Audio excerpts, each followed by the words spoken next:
Så det her, det er min hjemmeside. Den ser sådan her ud. Der er det i forsiden.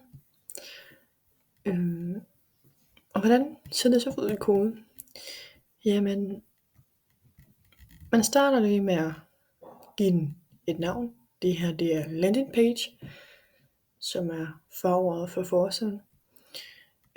Og så refererer jeg til min CSS, der jo viser, hvordan det hele bliver stillet op derinde på forsiden. Så hvordan menuen den ser ud, skrifttype, farve, opstilling og hvor det ligger på siden. Det er også CSS, der styrer det. Og så i min header, der har jeg det her billede af den her fugl, vores logo til Fugle.dk. Og den har også den smarte funktion, at hvis man nu er inde på en anden side for eksempel, så hvis man trykker på den, så kommer man ind på forsiden igen. Og det sker ved, at man det sker her i det her område, hvor den finder det her logo PNG, som det hedder, det her billede. Og så refererer den så til forsiden, som jo hedder index.html.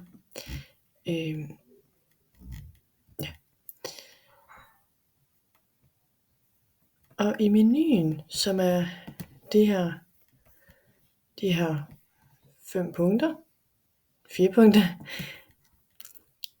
så refererer den også til de andre sider, som der, altså den går ind på fuglefindersiden, og fuglehåndbogen går ind på fuglehåndbogssiden, og så videre, og så videre.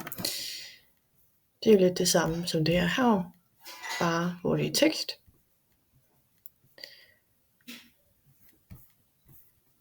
Ja. Og inde i CSS'en, så ser det jo sådan her ud. Det er delt op i nogle navne, så man kan se, hvor at headeren, den er en type, og den hedder header i alle de her sider på hjemmesiden. Og så er det så generelt for alle, at det her det er sandt, eller det her det gælder for, hvor jo baggrundsfarven for eksempel er den her farve, så man jo også kan se inde på alle siderne, der er alle farverne, alle de her, det øverste del, der hvor logoet er, det er den samme farve. Og det er det CSS'en gør, og den sætter det sammen i midten, og så videre.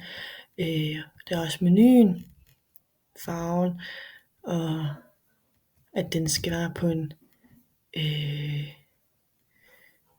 bestemte farve og form. Og her er det så, at den laver det for bodyen, som er alt det, der ligger inde på selve siden.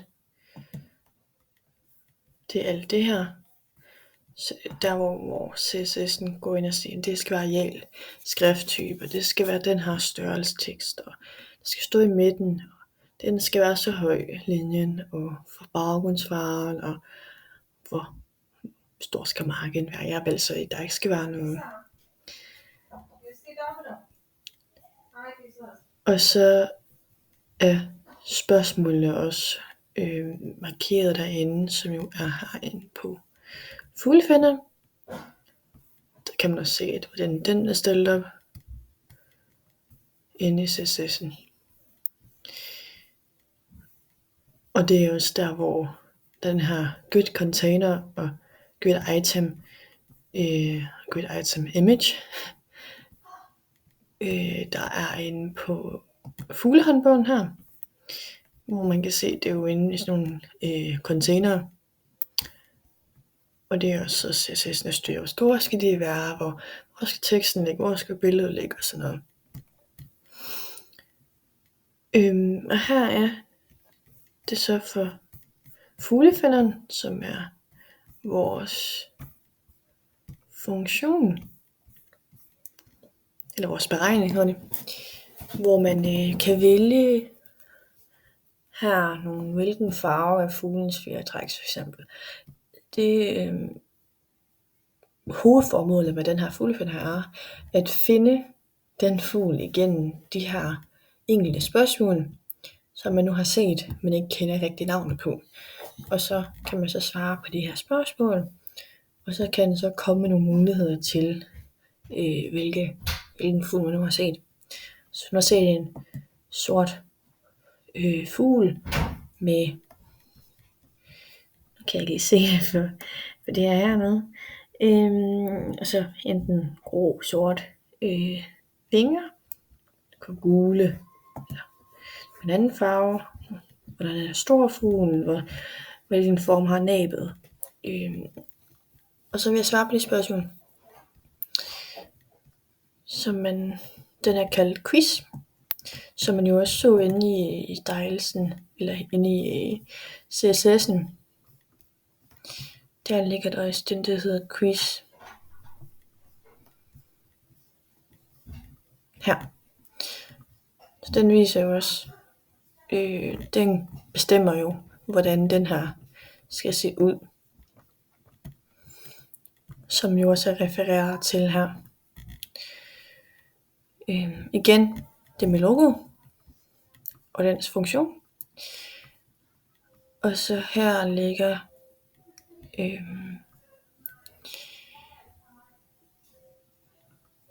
er det så menuen igen. Den er på alle sider. Og det her, det er så quizzen. Som man kan se her er spørgsmål, question, som jo også låner CSS'en, hvor man refererer til den igen. Det her, det er så label, det er hvad der står, altså input, det vil sige, det brugeren skal gøre, noget brugeren skal gøre. Og her er så valgt i radio opstilling, så man skal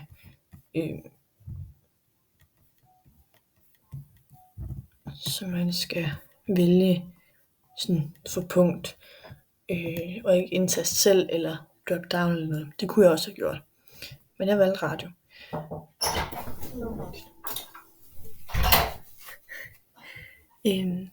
Og så er det så question 1, som man kan se i hver eneste.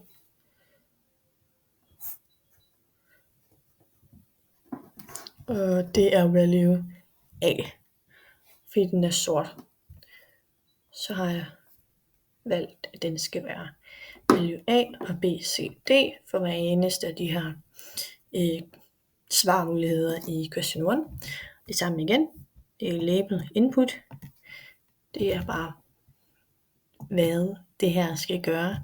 Label, det er den her brun.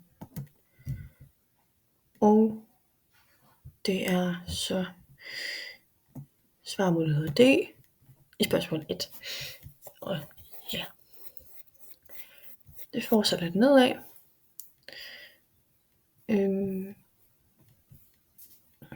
Ja.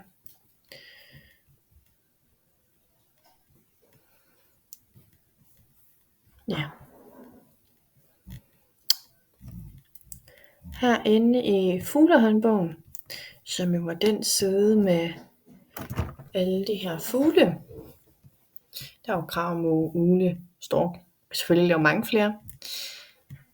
Og det her, det er så her, hvor alt det står hen. Det er meget det samme, der går igen hele vejen igennem med den her menu og logoet, der er ført tilbage til forsiden. Og her er det så, der sker det, at den har kaldt det her 2020 grid. Den her, det her grid, hvor fuglene står inde i, hvor den jo refererer til udseendet, eller de betingelser, der er i CSS'en. Og hver eneste af de her fugle, de er under det, der kaldes grid item, som jo står her. Og det her, det er grid item krage, der refererer til en ny side. Og det er jo så en button image, fordi det er en knap, men er et billede i stedet for en knap eller en tekst.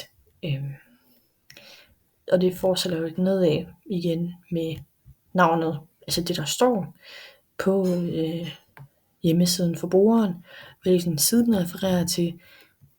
Og igen, så det er button image, som jo også er inde i CSS'en.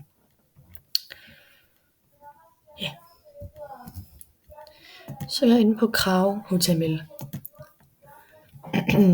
Så med den her side, så hvis man går videre fra fugle, ja, prøv lige igen. Den kan jeg ikke nu. Så må bare to. Okay.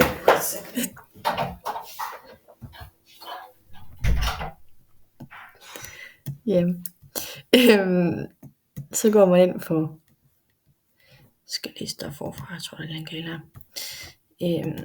Trykker på billedet, og så skal der så stå her information om kraven, som jo også står hernede. Ja.